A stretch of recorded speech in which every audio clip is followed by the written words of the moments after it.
کیا ہوا آپ کو؟ وہ اس کے چہرے پر سبز انگلیوں کے نشانات کو دیکھتی فکر مندی سے بولی۔ میں کچھ پوچھ رہی ہوں آپ سے۔ آپ ہی کیا ہوا ہے آپ کو؟ کیا اظہر بھائی نے آپ کو کچھ کہا؟ ایم ڈیم شیور ضرور اظہر بھائیوں نے آپ کو کچھ کہا ہوگا، ورنہ آپ ایسے نہ رو رہی ہوتی۔ وہ اسے سوال جواب کر رہی تھی جب اس کے نام میں سر ہلانے پر وہ اپنے تئیں کچھ اخذ کرتے ہوئے بولی، چلے میرے ساتھ آپ، میں پوچھتی ہوں ان سے ان کی ہمت کیسے ہوئی آپ پر ہاتھ اٹھانے کی۔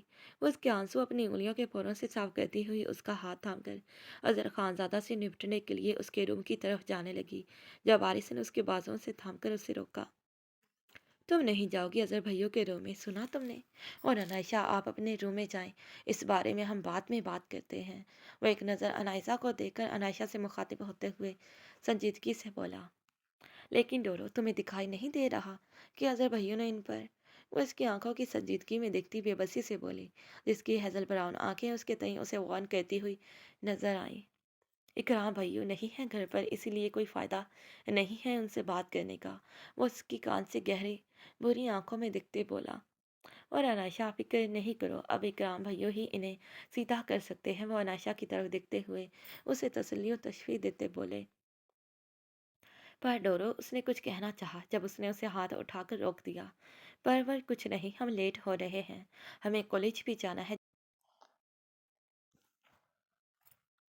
جبکہ اسے کسی بھی بحث کا موقع دیے بغیر وہ اس کو یہاں سے جانے کا حکم سنا چکا تھا، جس پر وہ اس کی وان کرتی آنکھوں سے پیر پٹکتے ہوئے وہاں سے چلی گئی، جبکہ وہ اس کے جانے کے بعد انائشہ کی طرف بڑھا۔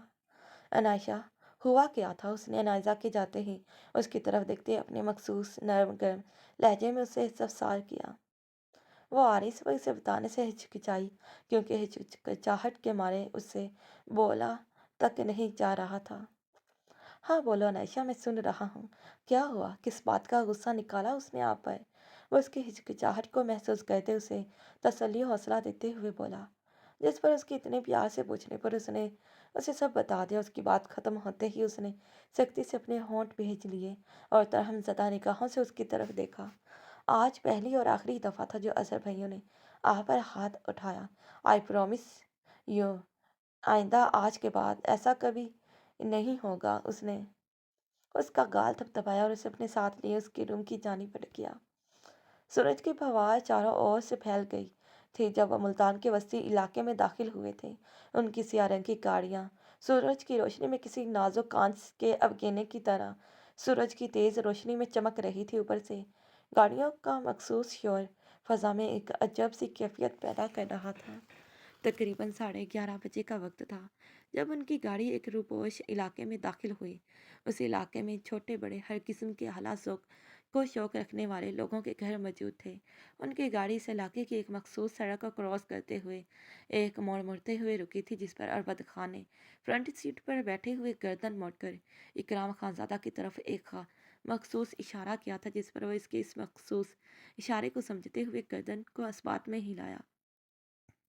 اور گارڈ نے جب اس کی گاڑی کا آگے بڑھ کر دروازہ کھولا تو گاڑی سے باہر قدم نکالتے اس نے ایک جھکتے سے اپنے کوٹ کے بٹن کو درست کرتے ہوئے چہرے پر ایک قاتلانہ مسکراہٹ سجائے اپنے ارد گرد کے گرد و نواح پر ایک دائرانہ نظر دوڑا کر دیکھا۔ اس وقت اس کے چہرے پر جو مسکراہٹ تھی وہ کسی بھی دیکھنے والے کو اپنا دیوانہ بنا کر گھائل کر سکتی تھی۔ اس کی نظر اپنے ارد گرد کا طواف کرتی ہوئی اپنے سامنے موجود چند قدم کے فاصلے پر ایک ڈارک براؤن رنگ کے ایک چھوٹے سے گیٹ پر جا کر ٹھہری، اور اس نے اپنے قدم اس سمت بڑھا دیے۔ جب وہ اس گیٹ کے پاس پہنچا تو اس کے اشارہ کرنے پر اربد خان نے اس گیٹ کے قریب دیوار میں نصب کی گئی ڈور بیل کو بجایا۔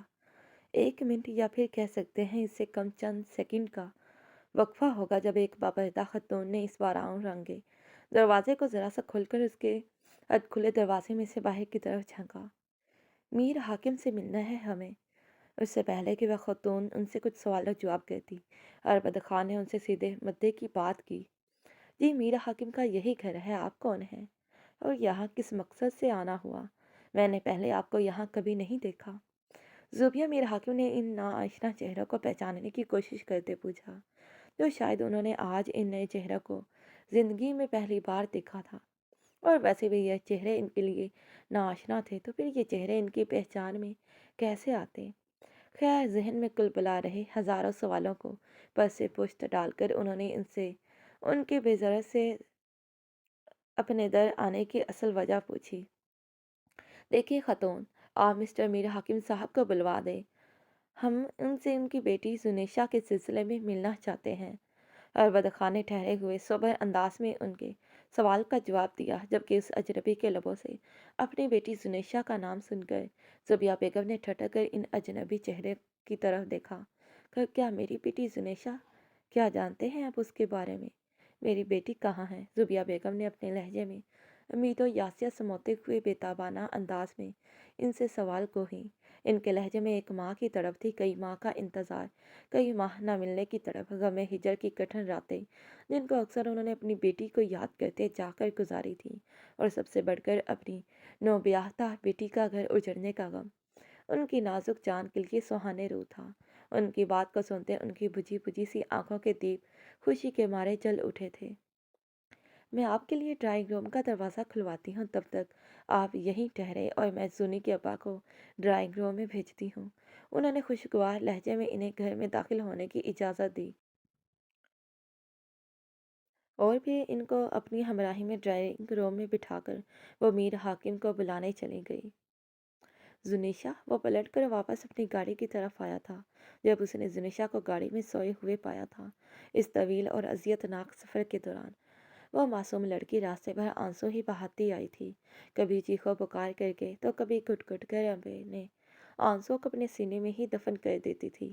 سوئے ہوئے بھی اس کی گالوں پر آنسو کی چند لکیریں نمایاں تھی، اور کالے دوپٹے کے حالے میں مکید اس کا سرخ و سفید گلابی رنگ اس وقت کسی بھی دیکھنے والے کے لیے قیامت سے کم نہیں لگ رہا تھا۔ اکرام نے دل کی بہراہ روی کو ڈپٹتے ہوئے نظریں اس کے خوبصورت چہرے پر سے ہٹائیں جو اس کے ایمان کو ڈگمگانے پر تلی ہوئی تھی۔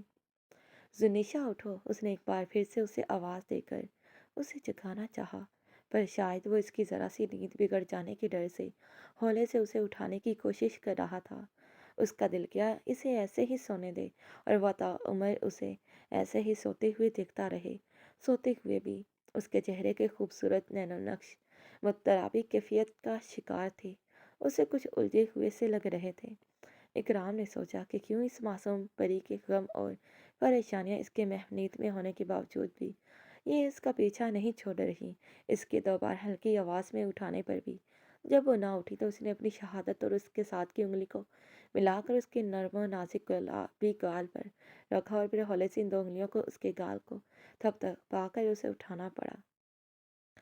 کیا ہوا؟ کسی کی پکار اور پھر اپنی گال پر موجود کسی کے لمس کو محسوس کرتے وہ ہڑبڑا کر اپنی نیند سے بیدار ہوئی تھی، جبکہ اس کے اس طرح ہڑبڑا کر اٹھنے پر اکرام خان زادہ کے انابی لب دلکشی سے مسکرائے تھے۔ منزل آ گئی ہے، اس نے مسکراتے ہوئے گویا جیسے اسے اطلاع دی تھی، جبکہ اس نے ناسمجھی سے اپنی نیلی آنکھوں کو اٹھا کر اس کی جانب دیکھا تھا۔ باہر آؤ، اس نے اسے یوں ہی حیرت زدہ چھوڑ کر گاڑی کا دروازہ کھولا، اور یہ صاف اشارہ تھا کہ وہ اب اس کی گاڑی سے باہر نکل آئے جس پر وہ اس کی پیروی میں گاڑی سے باہر نکل آئی تھی، اور وہ اسے اپنی میت میں لے کر ایک بیٹھک نما کمرے میں داخل ہوا تھا، اور وہاں پر موجود اس نے اسے وہاں پر موجود صوفے پر بیٹھنے کا حکم دیا تھا، اور خود یوں ہی کھڑے ہوئے وہ اپنی پینٹ کی پاکٹس میں ہاتھ ڈال کر اس بیٹھک کے دوسرے دروازے کے کھلنے کا انتظار کرنے لگا، جو کہ گھر کے افراد کے لیے اندرونی حصے کی طرف کھلتا تھا۔ ابھی چند سیکنڈ ہی گزرے ہوں گے کہ جب ایک نحیف و ناتواں وجود اس دروازے پر ہلکی سی دستک دے کر اندر داخل ہوا تھا۔ جی بھائی صاحب، بتائیے کیوں ملنا چاہتے تھے مجھ سے اور میری بیٹی کے بارے میں؟ میر حاکم نے اپنے سامنے موجود شخص سے، جو انہیں دیکھنے میں کسی امیر گھرانے کا لگتا تھا، آتے ہی اس سے پوچھ رہے تھے۔ بابا، میرے بابا۔ ابھی اکرام انہیں اپنے یہاں آنے کا مقصد بتاتا کہ زنیشا جو اپنے خیالوں میں گم، اکرام کے کہنے پر سیدھا اس کے ساتھ اپنے وہ دہانے میں گم بنا کوئی سوال جواب کیے یہاں چلی آئی تھی، لیکن اب جب اس نے اپنے جان عزیز باپ کی شوکت بھری آواز کو سنا تو وہ خوشی کے مارے اپنی جگہ سے اٹھتی ہوئی دوڑ کر ان کے کشادہ سینے سے آ لگی تھی۔ وہ میری گڑیا، میری بیٹی، میری زونی، میرا پھول۔ انہوں نے اسے اپنے سینے میں زور سے بھیجتے ہوئے اسے کسی قیمتی متاع کی طرح سمیٹ لیا تھا، اور پھر اپنی پیاری بیٹی کے لمس کی خوشبو کو پا کر وہ اس کے سر پر بوسہ دیتے ہوئے زاروں کے تار رونے لگے تھے۔ روبی کے ابا، کیا ہوا؟ کیا کہہ دیا اس آدمی نے جو اب اس طرح روئے جا رہے ہیں؟ میرا دل بیٹھا جا رہا ہے۔ جواب تو دے کچھ، کیا خبر دی ہے اس نے؟ ہماری زونی ٹھیک تو ہے؟ خدا کے لیے کچھ تو بولے۔ لون میں بے چینی سے ٹہلتے ہوئے انہوں نے جب ان کی ہچکیوں کے درمیان ان کا رونا سنا اور جب ان سے رہا نہیں گیا تو ان کے رونے کی آواز سن کر وہ بھاگ کر گھر کے اندرونی دروازے کے پاس کھڑی ہو گئی تھی اور ان کے رونے کی آواز کو سنتی وہ پریشان ہو اٹھی۔ انہیں کچھ ہو نہ جائے اسی خیال کے تحت انہیں مجبوراً میر حاکم کو پکارنا پڑا، کیونکہ اتنے مصائب و علائم کے بعد اور ایک نئے صدمے کو سہن کرنے کی سکت اب ان میں نہیں رہی تھی۔ امی جان، اس نے اپنی ماں کی آواز کو سنتے ہوئے بند دروازے کو کھول دیا تھا اور پھر اپنے باپ کی شفقت بھری ٹھنڈی چھاؤں سے الگ ہوتے ہوئے وہ اپنی ماں کے سینے سے لگتے ہوئے وہ ان کی ممتا بھری آغوش میں سما گئی تھی۔ میں میری بیٹی زونی؟ زوبیا میر حاکم بھی اپنی نازو پلی بیٹی کے لمس کی خوشبو کو پا کر کھل اٹھی تھی اور اپنے لگتے جگر کو اپنے سینے میں زور سے بھیجے وہ اس پر اپنی ممتا نچھاور کرنے لگی تھی۔ اسے گلے لگاتے ہی ان کے جلتے دل پر جیسے کسی نے ٹھنڈے پانی کی پھوار کر دی ہو۔ پھر اس کے چہرے کو اپنے چہرے کے قریب تر کر کے اس کی نیلی درد بھری سرخ انگارہ ہو رہی آنکھوں پر بوسہ دے کر انہوں نے اپنی پیاسی آنکھوں کو سکون و قرار پہنچایا تھا۔ اپنے لگتے جگر کے یوں اچانک سے اپنے سامنے آ جانے پر وہ دل ہی دل میں خدا کا شکر بجا لائی تھی۔ کتنے دکھ دیکھنے پڑے ہیں تمہیں ہماری ایک چھوٹی سی غلطی کی وجہ سے۔ تمہیں لینے کے لیے حمزہ کو بھیج کر ہم سے بہت بڑی غلطی ہو گئی۔ تمہاری اس دیگر کو حالت کے ذمہ دار ہم ہیں بیٹا۔ ہو سکے تو اپنے ماں باپ کو اس کوتاہی کو معاف کر دینا۔ وہ یکلخت اس کے سامنے اپنی غلطی کا اعتراف کرتے ہوئے اس کے سامنے اپنے ہاتھ جوڑ کر بولی تھی، امی جان یہ کیا کر رہی ہیں آپ؟ اس میں آپ کی کوئی غلطی نہیں۔ میرے ساتھ جو کچھ بھی ہوا وہ مجھ پر میری قسمت کی ستم ظریفی تھی۔ جب مجھے میری قسمت نے ہی دھوکہ دے دیا تو کسی سے کیسا گلا شکوہ۔ اس نے ان کے جڑے ہاتھوں کو اپنے ہاتھوں میں لیا تھا اور پھر انہیں اپنی آنکھوں سے لگا کر ان پر بوسہ دیتے ہوئے دکھ اور رنجیدگی کے عالم سے بولی تھی، امی جان روبی اور حمزہ کدھر ہیں؟ میری تو آنکھیں ہی ترس گئی انہیں دیکھے ہوئے، ان کی پیار بھری چہچہاٹوں کو سنے ہوئے۔ وہ اس گھر کے چاروں جانب بے چینی سے تکتے ہوئے بولی تھی، وہ دونوں ساتھ والے گھر میں ٹیوشنز پڑھنے گئے ہیں، آنے والے ہی ہوں گے۔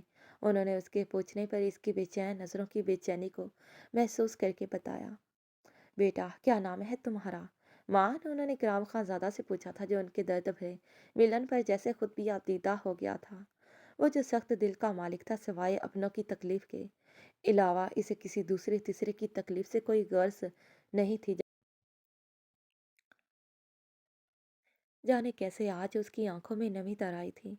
اپنی کوٹ کی جیب میں سے اس نے رومال نکال کر اپنی آنکھوں میں در آئی نمی کو پونچھا تھا اور پھر وہ ان کی جانب توجہ ہوا تھا۔ اکرام خانزادہ نام ہے میرا، لاہور کے سب سے بڑے بزنس ٹائکون اریب خانزادہ کا بیٹا ہوں میں۔ اس نے اپنا تعارف کروایا تھا لیکن اسے خود پر فخر تب محسوس ہوا جب اس نے خود کا حوالہ اریب خانزادہ کا بیٹا ہونے کی حیثیت سے دیا تھا۔ وہ سمجھتا تھا اور ہمیشہ سے کہتا آیا تھا کہ اپنی پہچان وہ خود ہے۔ اس کا نام، عزت، دولت، شہرت اور مقبولیت ان سب کے ہوتے ہوئے اسے کسی دوسرے حوالے کی ضرورت نہیں۔ لیکن آج جب اس نے اپنے نام کے ساتھ اپنے باپ کا حوالہ دیا تو اسے لگا جیسے اس کا سیر خون بڑھ گیا ہو۔ اسے دل میں اعتراف کرنا پڑا کہ واقعی میں اولاد کے لیے باپ کا حوالہ کسی بھی دولت، شہرت اور مرتبے سے کم نہیں۔ باپ کا حوالہ دائمی ہے جبکہ یہ دولت، شہرت اور عزت سب کچھ ثانوی حیثیت رکھتی ہیں۔ اکرام صاحب، مجھے کچھ سمجھ میں نہیں آ رہا کہ میں آپ کا کن لفظوں میں شکریہ ادا کروں۔ آپ نے ہمارے لیے وہ کیا ہے جس کا شاید ہی کوئی نعم البدل ہو۔ آپ نے ہمارے آنگن کے بچھڑے پھول کو ہمارے باغ میں پھر سے لوٹا دیا۔ خدا اور اس کے رسول صلی اللہ علیہ وآلہ وسلم کے بعد آپ پر ہماری جان بھی قربان جائے۔ ہم آپ کو محض دعا ہی دے سکتے ہیں کیونکہ اب اس غریب باپ کے پاس آپ کو دعا دینے کے علاوہ کچھ نہیں بچا۔ وہ باہمت مرد غم سے نڈھال ہوتے ہوئے اپنے سے کئی عمر چھوٹے مرد کے سامنے بے بس ہو رہا تھا۔ اس کی ضرورت نہیں ہے آپ کو میر حاکم صاحب، میں نے جو کیا اپنی دلی رضامندی سے کیا، اور اگر دعا ہی دینی ہے تو دعا کیجیے گا کہ خدا پاک میری بہن کی آئندہ آنے والی زندگی کو سہل اور آسان بنا دے۔ وہ اپنی جگہ سے چلتا ہوا ان کے پاس آیا اور ان کے کندھوں سے تھام کر انہیں گرم جوشی سے دباتے ہوئے اس نے فراخ دلی سے کہا، جس پر وہ اس خوبروز سے مرد کے دل سے مشکور ہوئے تھے۔ اور بدر خان، اس نے اپنے دائیں جانب کھڑے اور بدر خان کو پکارا تھا اور اسے آنکھ کا اشارہ کیا تھا، جبکہ وہ تو اس کے حکم کا غلام تھا۔ اس کا اشارہ پا کر اپنا سر اسپات میں ہلا کر کمرے سے باہر نکل گیا۔ خان سر، یہ اس پراپرٹی کے پیپرز ہیں جن کو آپ نے مجھے خریدنے کا بولا تھا۔ وہ جب واپس آیا تو اس کے ہاتھ میں ایک فائل تھی جس میں سے اس نے چند پیپر نکال کر اس کی جانب بڑھائے تھے۔ میر صاحب آئیے بیٹھیں، ادھر بیٹھ کر بات کرتے ہیں۔ وہ صوفے کی طرف اشارہ کر کے انہیں بیٹھنے کا کہہ کر ٹانگ پر ٹانگ چڑھا کر مغرورانہ انداز لیے ان کے عین سامنے خود بھی بیٹھ گیا تھا۔ میں جانتا ہوں آپ کو قسمت کی ستم ظریفی اور حالات نے بہت بری طرح سے مات دی ہے، حتیٰ کہ ان حالات کی مار نے آپ سے آپ کے گھر تک کو چھین لیا تھا، لیکن اکرام خان زادہ کا سلام ہے آپ کی ہمت کو، جو اتنا کچھ سہنے کے باوجود بھی آپ نے ہمت نہیں ہاری۔ جہاں تک ہو سکتا تھا آپ اپنی بیٹی کے لیے لڑے۔ مجھے یہ کہنے میں کوئی عار محسوس نہیں ہو رہا کہ ایسے پرشفقت باپ کسی بھی اولاد کے لیے قیمتی سرمایہ ہوتے ہیں، اور آپ اپنی اولاد کے لیے کسی قیمتی سرمایہ سے کم نہیں ہیں۔ اگر آپ برا نہ مانیں تو میری طرف سے آپ کے لیے ایک چھوٹا سا تحفہ ہے جو میں چاہتا ہوں آپ مجھے اپنا دوسرا بیٹا سمجھ کر قبول کر لیں۔ اس نے ان کی ہمت و حوصلہ کا اعتراف دل سے کیا تھا، جو اتنے کٹھن حالات میں بھی ثابت قدم رہے تھے۔ یہ اور بات تھی کہ بیٹی کی جدائی نے انہیں کمزور اور لاغر کر دیا تھا، لیکن وہ بیٹی کو پانے کی خاطر اپنا گھر بار سب کچھ لٹا چکے تھے۔ اس نے بڑے نرم انداز میں ان سے بات کی تھی اور پھر اس نے اپنے سامنے ٹیبل پر پڑی فائل کو ان کے سامنے ہلکا سا سرکایا تھا، جس پر انہوں نے ناسمجھی سے اسے دیکھا۔ تحفہ کیسا؟ میں سمجھا نہیں۔ اور اس فائل میں کیا ہے؟ وہ قدرے اچنبے سے اس سے سوالیہ انداز میں پوچھ رہے تھے۔ اس فائل میں آپ کے گھر کے پیپرز ہیں جس کو آپ بیچ چکے ہیں۔ وہ ان کی طرف دیکھتا ٹھہرے ہوئے انداز میں بولا۔ لیکن اکرام صاحب، اب اس کی کیا ضرورت ہے ہمیں بھلا؟ ہمیں ہماری بیٹی مل گئی تو یوں سمجھے جیسے ہمیں دنیا جہاں کا خزانہ مل گیا ہو۔ اللہ پاک کا شکر، وہ جس حال میں بھی رکھے ہمیں اس کی ضرورت نہیں رہی۔ انہوں نے اس سر پھرے کو رسانیت سے سمجھاتے ہوئے اس کے دیے تحفے کو قبول کرنے سے انکار کر دیا۔ میر صاحب، یہ تو کوئی بات نہ ہوئی۔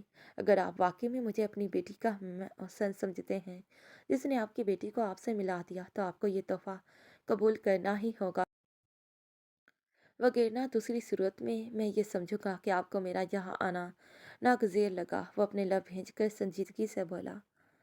کیسی باتیں کر رہے ہیں آپ کا آنا ہمیں کیوں ناگزیر لگے گا؟ بھلا آپ نے تو ہماری بیٹی کو لٹا کر ہمارے زخموں پر مرہم رکھا ہے۔ لیکن وہ دل سے اس کے مشکور تھے، لیکن پھر انہیں اس کے تحفے کی صورت میں ان کے گھر کو واپس لوٹانے پر اعتراض ہوا۔ لیکن وکین کو چھوڑے میر صاحب، ذاتی گھر ہونا آپ کی مجبوری ہے۔ آپ کے گھر میں جوان اولاد موجود ہے جس کے لیے کرائے کے بجائے آپ کے پاس ایک ذاتی گھر کا ہونا بہت ضروری ہے۔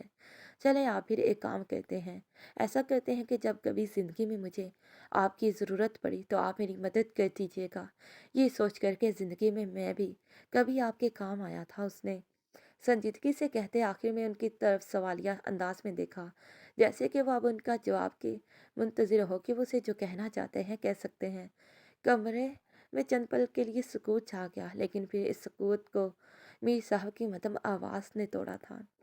آپ جیسے امیر کبیر لوگوں کی ہم کیا مدد کر سکتے ہیں، جو خود بڑی مشکل سے اپنا گزارا کرتے ہیں، لیکن پھر بھی جیسا آپ چاہیں، میں وعدہ کرتا ہوں زندگی میں جب کبھی بھی آپ کو ہماری مدد کی ضرورت پڑے گی تو یہ میر حاکم پل کی دیری کیے بنا آپ کی مدد کو تیار رہے گا۔ وہ بالآخر اس کے بے جا اصرار پر اس کے سامنے ہار مانتے ہوئے بولے۔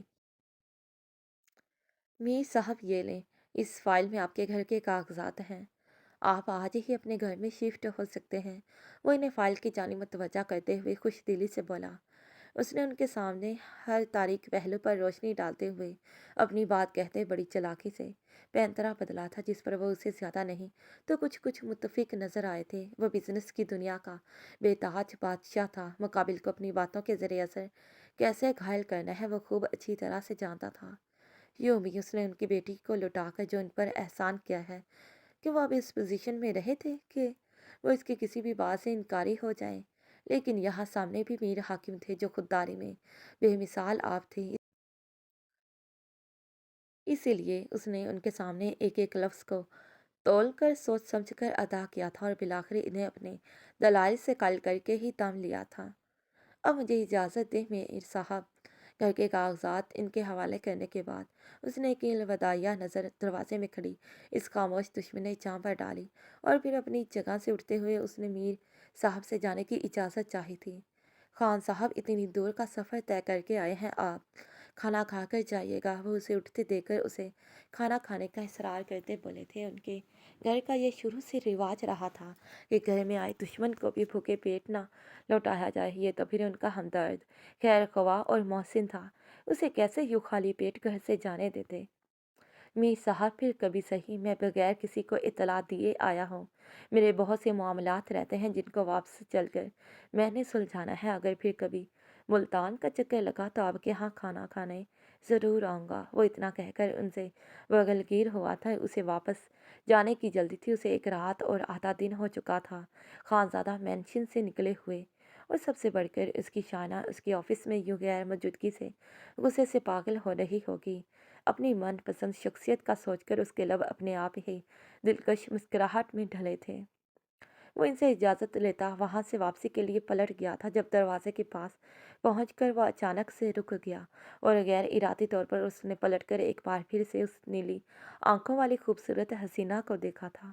وہ اپنی بے اختیاری میں چلتا ہوا اس کے پاس آیا اور اس کے پاس آ کر ایک قدم کے فاصلے پر رک گیا۔ سنو، اب تمہارے گھر والے تمہیں مل گئے ہیں۔ میں جانتا ہوں تم پر جو گزری ہے اس کا کوئی مداوع نہیں، لیکن کوشش کرنا اپنی ان نیلی آنکھوں کو ذرا کم تکلیف پہنچاؤ۔ جانے کیوں تمہاری ان نیلی آنکھوں کی اداسی مجھے اندر سے اداس کر دیتی ہے۔ تمہارا دکھ مجھے میرے دل میں سرایت کرتا ہوا محسوس ہوتا ہے۔ جتنا مجھ سے ہو سکتا تھا میں نے ان نیلی آنکھوں کے غموں کو چن لیا ہے، اور جو باقی دکھ درد رہ گئے ہیں کوشش کر کے ان کو بھول جانا اور اپنی زندگی میں آگے بڑھنے کی کوشش کرنا۔ ممکن ہے کہ اس طرح ان نیلی آنکھوں کی اداسیاں کچھ کم ہو جائیں۔ چلتا ہوں اب، خدا حافظ۔ وہ اس کی نم اداس نیلی آنکھوں میں اپنی سیاہ آنکھوں کو گاڑتے ہوئے اس کی اداس نیلی آنکھوں میں روشنیوں کے جگنوں بھرنے کی کوشش کرتے ہوئے ایک امید سے بول رہا تھا، اور پھر وہ اس پر ایک الوداعیہ نظر ڈال کر اسے خدا حافظ کہتا بنا پلٹے اپنی سیاہ رینج میں سوار ہو کر وہاں سے چلا گیا تھا، جبکہ اس کی نیلی اداس آنکھوں نے اس انجانے محسن کا تاحد نگاہ پیچھا کیا تھا۔ جب وہ اجنبی محسن اس کی نظروں سے اوجھل ہوا تو وہ اپنے ہوش و حواس سے بیگانہ ہوتے ہوئے پورے قد سے زمین پر گری تھی۔ تو پیارے ریڈرز، پھر ملتی ہوں میں آپ سے انشاءاللہ اپنے نئے سفر کے ساتھ۔ تب تک کے لیے مجھے دیجیے اجازت، اور اپنا رکھے گا ڈھیر سارا خیال۔ اللہ حافظ، bye bye and take care. Thanks for watching this video.